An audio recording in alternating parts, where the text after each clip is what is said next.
What is up, guys? Welcome back to the channel. Today, I found a good one. This one is called 5 Habits We Ditched After Moving to the Netherlands. And this is by a channel called Dutch Life Diaries. And I love this because you never know. Charlie and I would love to live in the Netherlands one day. And so, I gotta check this out. Thanks for watching. And let's do it. Where's my face? There's that. There we go. Life is not set by the quantity of money that you have. That's very true. Hey everyone, welcome back to another Culture Shock Talk. And today we're going to be talking about the 5 American habits that we've kind of gotten rid of since living in the Netherlands. So before we start, I'm just going to let you know I've been sick for the past couple of days, so my voice is a little off. So anyway. There's more than that that's a little off about him. So the first one we're going to talk about is using credit cards. And in the U.S., credit cards are highly encouraged.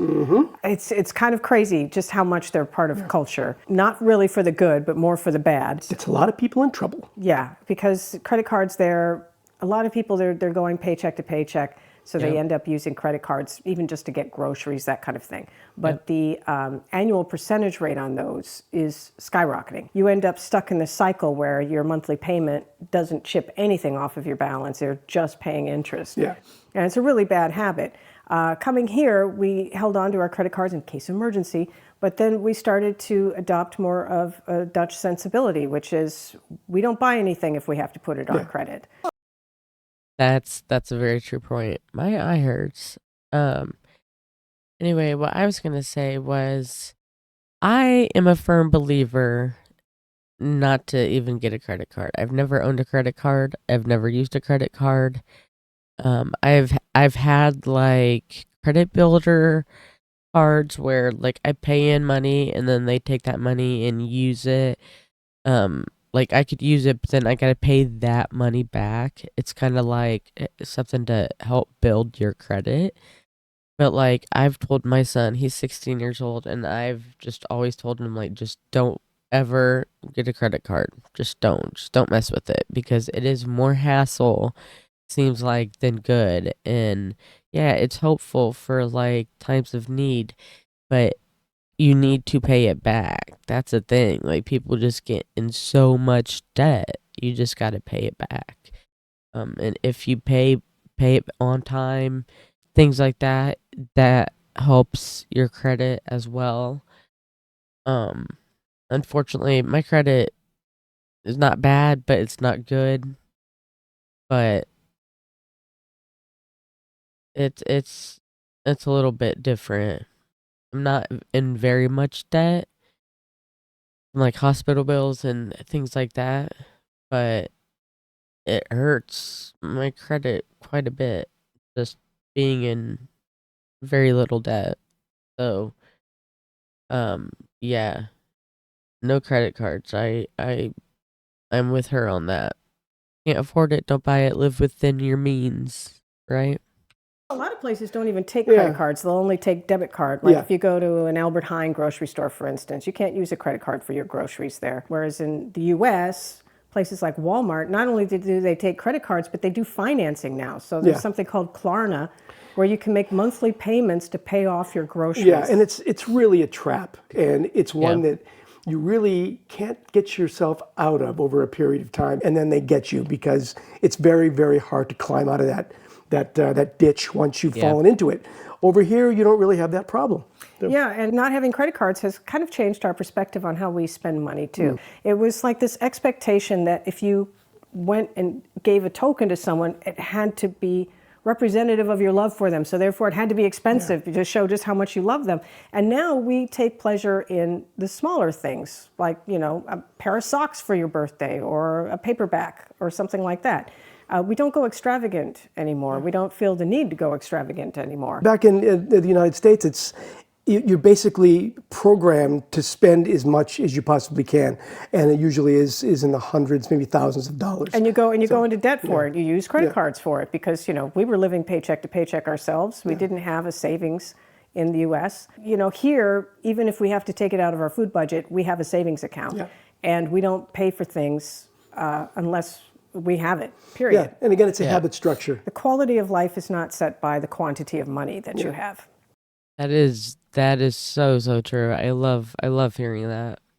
Then another thing that we got rid of is this need to constantly be in control of our physical environment, basically the weather. Yeah. So in the US, everyone has, or most people have air conditioning. Yeah. Offices have air conditioning, and they have air conditioning here too, Yeah, but people at home don't really. So one of the things is like air conditioning and heat. Here it's much more about put a sweater on if you're cold. Yeah. Gas prices are higher here, so you don't try to, like we have a game every year holding off turning on the gas as long as possible. It's very expensive for us. And so you want to try to keep your costs down, but also why can't you put a sweater on? When I was a kid growing up in the 70s in the US, gas was very expensive then too. And we had a very cold, drafty house, old house. And, we had electric blankets. We wore sweaters. We wore slippers. We have a lot of comforters here, so we're perfectly fine with not turning the heat up. That's our little. We have Once you live like that for a while, though, you become like you just kind of get used to it. Like I was actually forced for a couple years, my family and I, not to have like heat and having to use a fireplace and to stay warm and stuff. So you really begin to learn to be grateful for what you do have, and pretty great. a cat going crazy. Yeah. He talks to his ball, so he starts. Oh, to he's go playing crazy. with his ball, yeah. Anyway, but yeah, so we don't need to crank the heat. And matter of fact, it's just not economically sound to do that. So we try and hold off as much as possible as far as doing that. Winter is winter, and when we would go to pubs or bars or restaurants, people would still be sitting outside. They're all wrapped up, and I'm not talking about having the heaters that you see around you. They'd be without heaters, and it's perfectly fine for them, just wrapped up nice with their scarves and gloves and enjoying the very weather. cozy because these cafes also have blankets. I was surprised the first time we visited the Netherlands years ago that there were outdoor cafes in the winter. The first time we came here was in January, and they had outdoor cafes, and each chair had a blanket on it. And I thought, oh my gosh, doesn't someone go and steal the blankets? Because in the U.S., if you don't nail something down, it's going to get stolen. That is so true. Maybe put your logo name on it or something. But no, I was thinking more along the lines of like, do they wash them in between each time it is used? Like that'd be a lot of washing. But and why would people want to sit outside in a dreary January? We do it now. We love it. We actually love it. But yeah, so the need that we had to immediately. We are going to the Netherlands in April, and Trevor loves it whenever it's rainy. Like he feels like it's comfy. He's always been like that. We actually just recently talked about that. And I was like, well, you used to say like you used to like rainy days because it seems comfy. And he's like, so yeah, he's always been just like that. So he's really going to enjoy the Netherlands, and I cannot wait. Turn the heat on as soon as it's just a tiny drops below, just a tiny bit below like 15 degrees. Where, oh my gosh, got to turn the heat on and crank it up. Left us. Your body naturally adapts as the weather warms, as the weather cools. Your body starts to make changes as well, and it's an easier transition. If you're constantly denying your body's chance to adjust to the weather, then you're going to get super cold, and then as soon as you step outside, you're super hot. Anytime you walk away from this control source, you suddenly feel out of control. You can't control your body temperature. You can't control your comfort. Basically, so the Dutch resist the temptation to artificially control their comfort.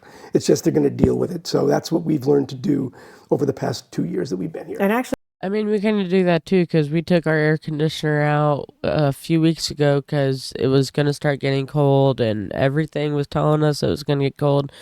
So we're like, we'll take it out. Nope. We live in Indiana. Indiana is very like, we have cold, snowy winters and like really, really hot summers. Like we get it all. So yeah, that's a joy.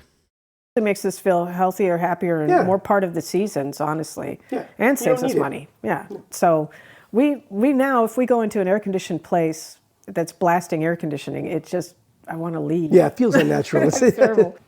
Another habit that we shed was expecting ridiculous customer service.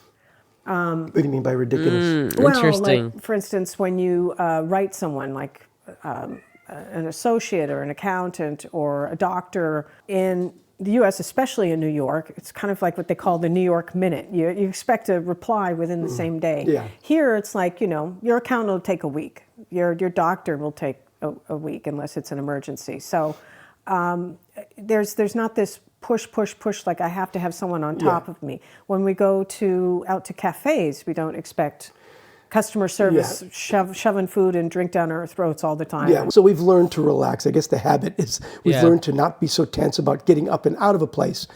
We've learned to relax a little bit. And that also means, customer service in shops. You kind of are on your guard in the U.S. because as soon as you enter a store, they're told they have to greet you within 5 seconds of seeing you. So people will follow you around. They'll make suggestions. When you really just want to look at stuff, you don't want to be pressured to buy. Stay away from the perfume department because they'll... Yeah, I just get horrible allergies if you go into a department store in the U.S. They leave you alone here. They'll say, hey, hello, good morning. And that's pretty much it. They're on your own. And if they see you looking confused, then they'll say, are you trying to find something? Or Yeah, it's the art of knowing when to come in and interject in what you're doing. And if they see that you're confused, they see that you need help, they'll ask if you need help. They're not going to sit there and dog you the entire time you're in a store. I love that. Like, I guess I never really thought about this. Like, okay, in restaurants, people go into restaurants to eat. They're not expected to tip. So they sit there for 3-4 hours. The waitress isn't gonna be upset or mad because this person is sitting at their table for 3 to 4 hours and they're losing tips. They want to flip tables, guys. They want to get you in, get you fed, get you out, and clean the table, get a new person in. Like, that's how most places work, is like the servers will get a section of the restaurant. And that section, like, that's if they sit there, or, that's why people have hostesses and stuff like that. They'll make sure they sit and make sure they get around to each server getting tables. But yeah, so that's just really interesting. Like, they're not getting paid by tip, so they're not gonna feel like so pressured to leave, if that makes sense. Yeah. But it's also, the response thing that I was talking about earlier. My doctor did a referral for me, and they booked me my referral appointment 3 weeks from now. It's not, I have to be seen now or I'm going to drop dead. I'm not going to drop dead and everything's fine. So there's also this sort of attitude here, like, relax. Yeah. It's not that serious. Relax, calm down. And I like that. I didn't at first. So I was like, I have to get this, I have to do this now. And if the doctor doesn't return your call or your email, like in my case this week, they didn't get back to me right away. And I kind of remind myself to relax. Everything is fine. You just, they're going to get back to you. Just, wait, expect to wait. They balance everything. They look at, if you're an emergency. We've had family members that had medical emergencies and they suddenly had everything organized within a day. Yeah. They understand emergencies. They also understand that what you want to get taken care of right away, if it's not an emergency, you don't need it right now. Well, I just took my son to the doctor. He had something wrong with his eye, and we sat there for 3 hours, sitting in the waiting room and then sitting in the other waiting room. Waited to be seen 3 hours just to have him say in 5 minutes, less than 5 minutes, that what it was, gave us medicine, and that was that. But I was like, that's crazy. Like, wowie. Just took forever. Not efficient.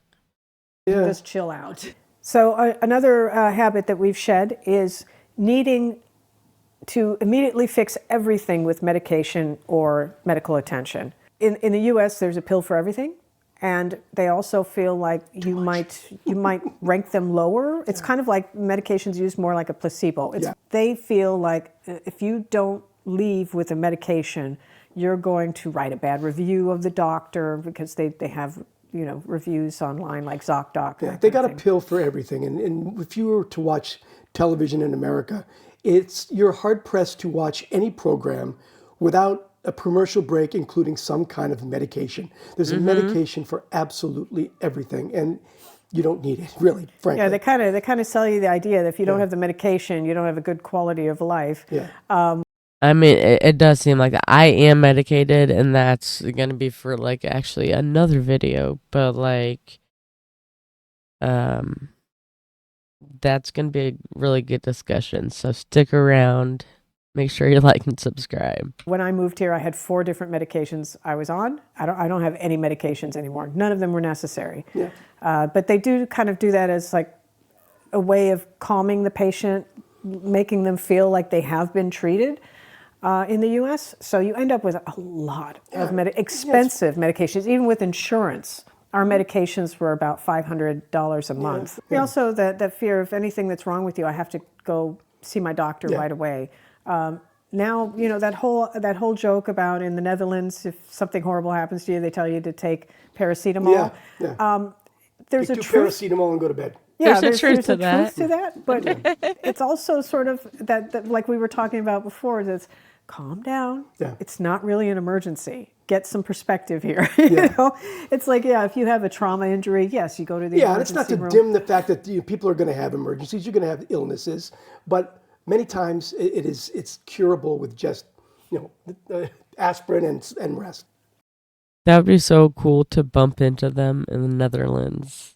We will be the first 3 days in Sittard, and after that, it's going to be a mystery. But for now, I don't know. We've been talking about it, but it's 6 months away, so it's like, and we change our mind all the time. But we got a couple things planned solid, so there's that. There's this strange dichotomy in America where most people cannot afford health insurance. Most people cannot afford health care, but you're told you should go to the health care professional for everything. So here we're learning much more that I'm not gonna sweat it. They also do a great thing here. So when we first moved here, I got information that I was a candidate for a colon cancer screen. I was a candidate for breast cancer screen, for cervical cancer. And they'll send you a self-help kit or a self-care kit, and then they'll share the results with your doctor. They'll tell you if you need to go to the doctor, and the doctor will follow up with you. But that kind of thing is very proactive, and it's not something that you get in the U.S. unless you're paying for insurance, you're going to your doctor regularly, and then they make these appointments for you. Yeah, I got this screen for colon cancer shortly after we moved here, and what is this? This is something that's so strange to me, but it's something that's done on a national basis here, and I think it's fantastic because a lot of people won't be proactive to get that kind of thing checked out. They send you the kit for self-examination, and they'll contact you if there's a problem. Yeah, so it's not that they're not proactive about medical care here. It's just that things like That's a lot less embarrassing. this that are treatable cancers that are more prevalent, they help the general population with those. But if you stub your toe, take a paracetamol. It's like, unless it's really adversely affecting your quality of life, or it is a red flag for a major medical problem, we're learning to just sort of go with it. Yeah. Even like my ADHD, I don't take ADHD meds anymore. I was taking the medication and it had all kinds of adverse side effects, including hypertension. And I kept doing this because they said, oh, ADHD, got to take a med, here you go. If I'm not on medication, the worst that can happen is I might interrupt you when I'm talking to you. Or when you're talking to me, I might interrupt you. That's like the worst thing that'll happen. So I don't need expensive medication that's going to give me hypertension for that. Bottom line, for real. we're not preoccupied with our health anymore. Let's talk about depression. Oh my gosh, they love to give you lots of medication. I've been on so many depression medications. It is wild. It's wild. And that put my body through a lot.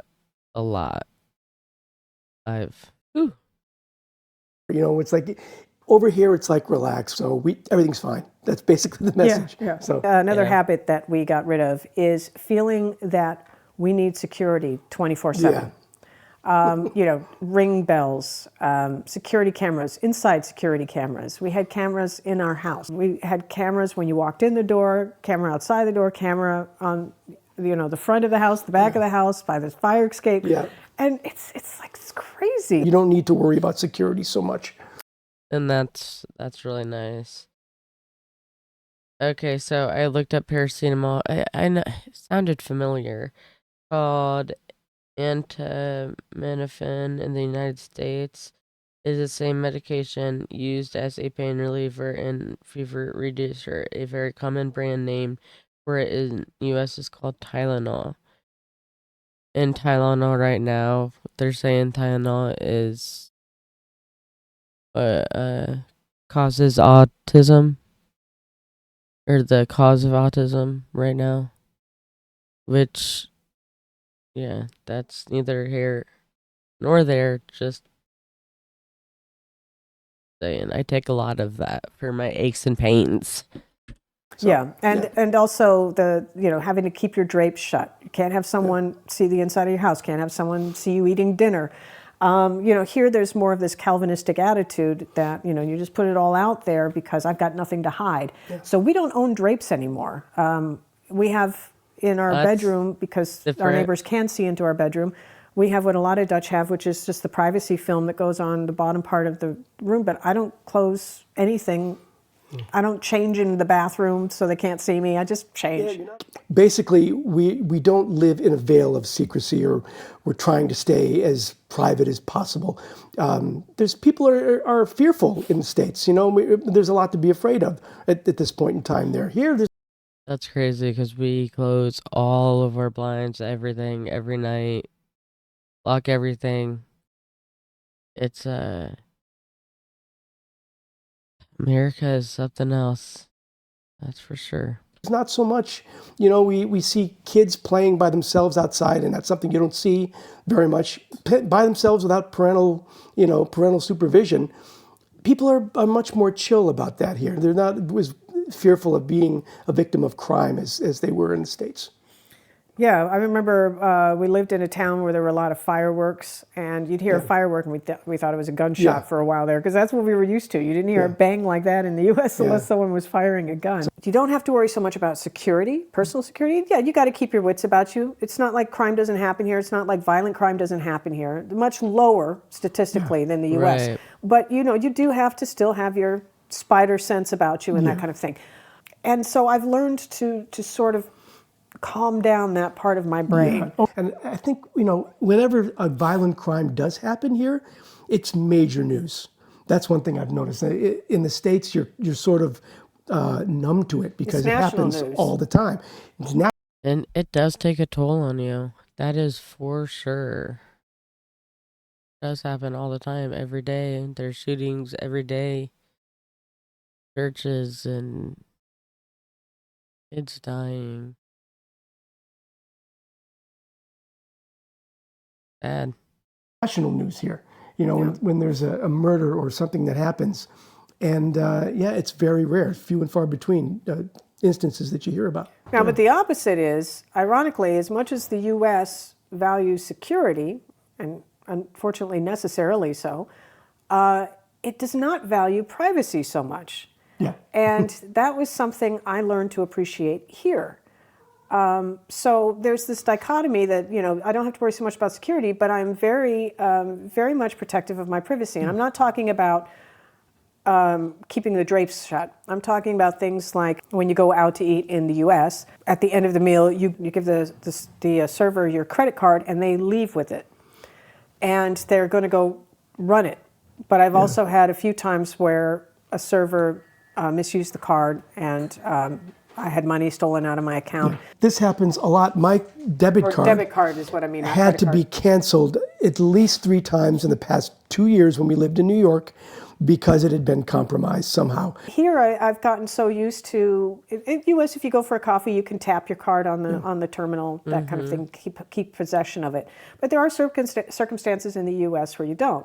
One is running a tab. When we first moved here and went to a bar, we tried to hand them our credit card and say, "Here, can you keep it open for a tab?" And they're like, "Why do I want your card?" Yeah. Oh, and I keep saying credit card. It's like They in look the at you U.S. like you have 2 heads. Oh my Like, gosh, "You I know do what's a that card? too. Why you-" Yeah. And I keep saying credit card. And in the U.S., they say credit card or card. Yeah. For credit card, debit card, gift card, Yeah. it's all the same. You just give them.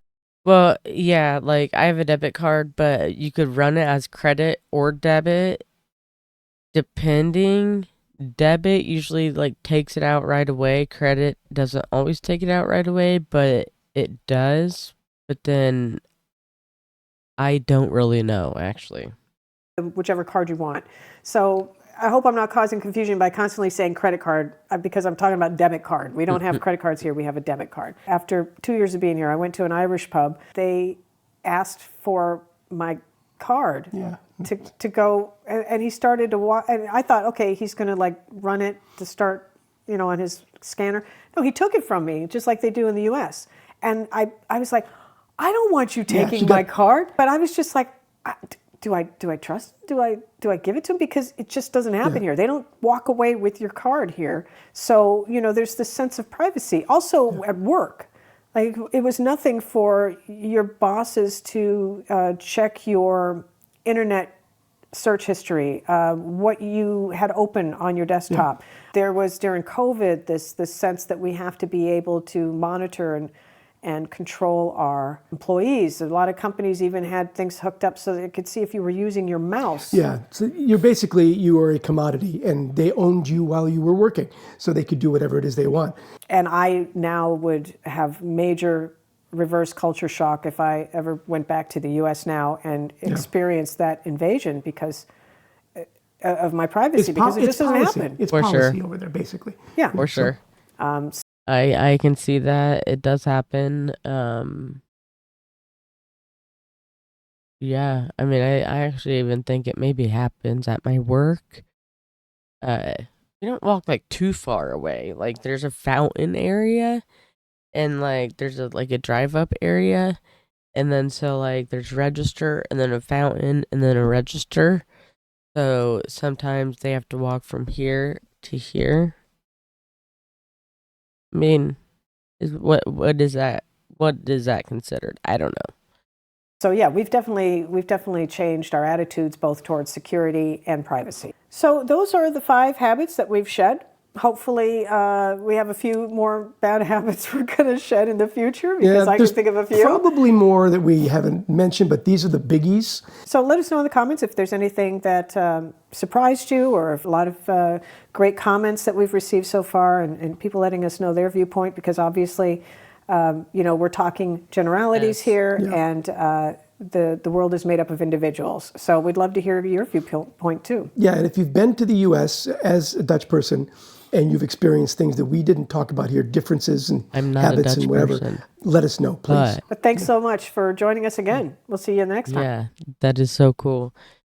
So yeah, I've for the most part think that I'm gonna be perfectly okay in Netherlands, and I'm gonna be able to relax.